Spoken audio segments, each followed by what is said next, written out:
Бұл альфа қызматы қандай тапшырманы алдында қойсаңыз барын атқара алады дейді. На самом деле шынды.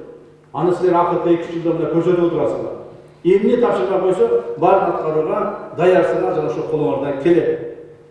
Бүгін 28 октябрь УКМКнын Ош башкы башкармалыгында Альфа атайын багыттагы кызматкерлеринин күнү белгиленди. Иш-чарага министрлер кабинетинин төрагасынын орун басары УКМК төрагасы Камчыбек Ташиев катышып, Альфа атайын багыттагы кызматынын Ош, Баткен жана Жалал Абад облустарындагы башкармалыктарынан чакырылган жалпы өзү курамдык куттуктады. УКМК төрагасы улуттун коопсуздугун камсыздоодо бул элиталык бөлүктүн кызматы өзгөчө маанилүү жана жоопкерчиликтүү экенин баса белгиледи.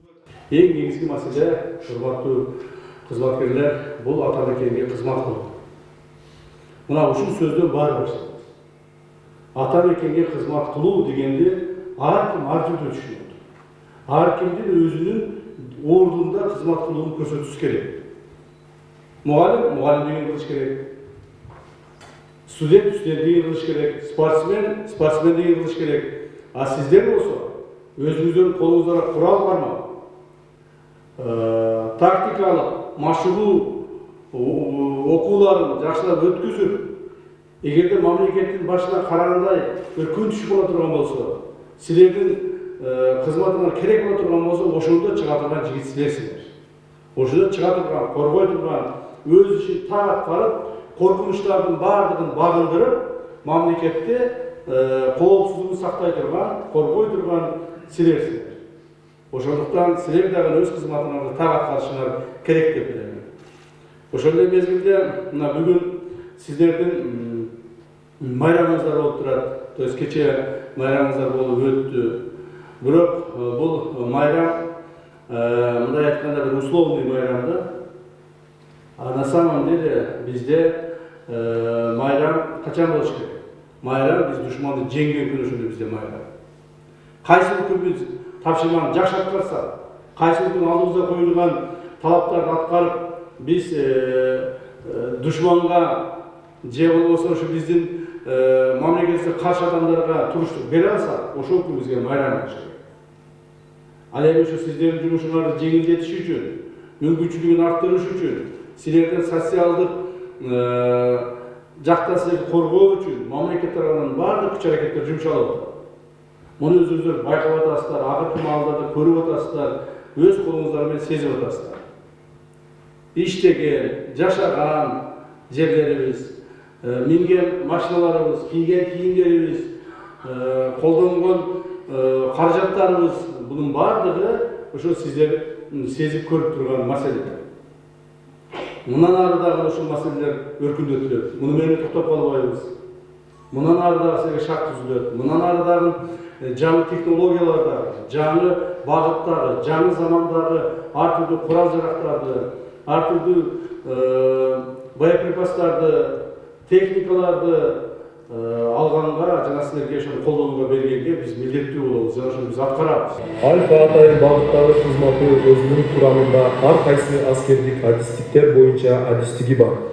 Күнүмдүк ишмердүүлүгүндө жогорку деңгээлдеги тобокелдикке, физикалык жана моралдык Альфа улуттук коопсуздукту камсыздоо, конституциялык түзүлүштү бузууга жол бербөө, террордук, экстремисттик жана массалык башаламандык аракеттерин алдын алуу жана бөгөт коюу, барымтадагыларды бошотуу сыяктуу оор операцияларды жүргүзүп келет. Бүгүнкү иш-чарада Альфа кызматынын 33 жылда басып өткөн жолу, жетишкен ийгиликтери, кызматкерлердин милдеттери жана аларга түзүлүп жаткан шарттар боюнча видео тасма көрсөтүлдү. Ошондой эле кызмат учурунда каза болгон аскерлердин эрдиктери да эскерилген. Лейтенант Бабараимов Жеңишбек Ташболтаевич 2011 жылдын 5 январында курман болгон. Полковник Ниязбеков Усенбек Ниязбекович 2019 жылдын 7 августунда курман болгон. Алар өздөрүнүн кызматташтарынын элесинде түбөлүккө сакталып калышкан.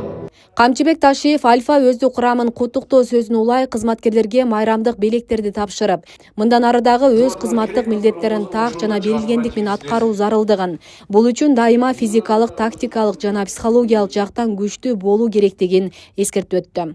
Бул биринчи адамгерчилигиңер, силердин эр жүрөктүүлүгүңөр, ошол коркпостугуңар, шамдагайлыгыңар, булардын баардыгы силерде бар деп эсептейм.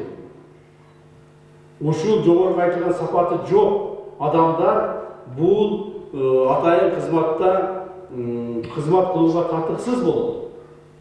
Ошондуктан ар дайым күн сайын өзүңөрдүн физикалык жактан, тактикалык жактан, психологиялык жактан даярдап барышыңар керек. Так күн сайын 3 күн, 2 күн, 1 күн тренировка кылбай койсоң ана билесиңер, анан кийин кылгың келбей калат. Анан 1 апта тренировка кылбай койсоң, вообще кылгың келбей калат. 1 ай кылбай койсоң, анда вообще унутуп саласың баарын. Ошондуктан силерден талап ушундай. Ушундай каттуу талаптарга чыдаган гана, ошого туруштук берген гана балдар биздин катарыбызда болот. Альфа кызматында. Иш-чаранын аягында атайын кызматтын жетекчилиги өздүк курам УКМК төрагасы Камчыбек Ташиевке терең ыраазычылык билдирип, атайын белегин тапшырышты.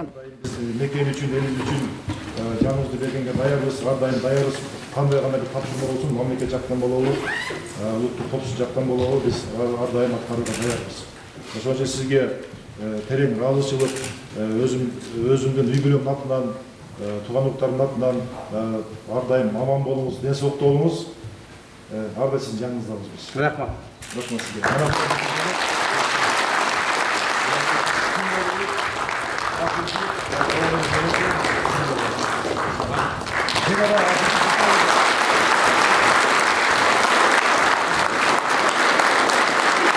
Маалым болгондой, кечээ 27 октябрь Жалал Абад облусунда улуттук коопсуздук мамлекеттик комитетинин Альфа атайын багыттагы кызматынын жаңы окуу машыгуу борборунун расмий ачылыш аземи болуп өткөн. Ага президент Садыр Жапаров жана УКМКнын төрагасы Камчыбек Ташиев катышкан. Белгилей кетсек, улуттук коопсуздук комитетинин Альфа атайын багыттагы кызматы 1992 жылдын 27 октябрында түзүлгөн. Быйыл Альфа атайын багыттагы кызматынын түзүлгөндүгүнө 33 жыл толду.